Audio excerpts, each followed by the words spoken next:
Hello friends, நாங்கள் வந்து இன்றைக்கி ஸ்மார்ட் பஜார் போயிருந்தோம். இது வந்து ஏரா கம்பெனியில் வந்து இந்த பை ஒன் கெட் ஒன் ஃப்ரீலாம் போட்டு பிளேட் நிறையா அவைலபிள் இருந்தது.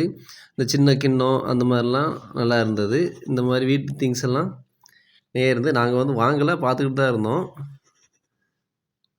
இந்த மாதிரி கிச்சன் ஐட்டம் எல்லாம் நிறையா இருந்தது. ஆனால் மேக்ஸிமம் வந்து அதில் வந்து buy one get one free கொடுத்துருந்தாங்க. ஆனால் ரேட்டு வந்து அதிகமாக தான் இருந்தது, ரொம்ப கம்மியாலாம் இல்லை. இந்த குக்கர் வந்து பார்த்திங்கன்னா 469 இருந்தது. ஆனால் மெட்டல் வந்து அந்தளவுக்கு குவாலிட்டி இல்லை. இது வந்து பிஸ்கட்டு வந்து கார் கம்பெனிஸ் வந்து இது பண்ணியிருந்தாங்க. அதை வந்து வரவங்களுக்கெல்லாம் ஒரு இது பண்ணி கொடுத்துட்டு இருந்தாங்க. எல்லாத்துக்கும் ஒரு சாக்லேட்ஸும் எனக்கா. நாங்கள் அவங்களோட சேர்ந்து ஒரு ஃபோட்டோவும் எடுத்துக்கிட்டோம். கூட வந்து ஒரு கூப்பனும் கொடுத்தாங்க, டிக்கெட்ஸ் கூப்பன். இது வந்து நம்ம எஸ்கலேட்ரு. நாங்கள் வந்து எஸ்கலேட்டர் போனாலே நாங்கள் வந்து எப்பவுமே ஃபோட்டோ எடுக்கிறது, செல்ஃபி எடுக்கிறது. ஓகே, இந்த வீடியோ பிடிச்சிருந்தா லைக் பண்ணுங்கள், கமெண்ட் பண்ணுங்கள், ஷேர் பண்ணுங்கள், சப்ஸ்கிரைப் பண்ணுங்கள். தேங்க்யூ.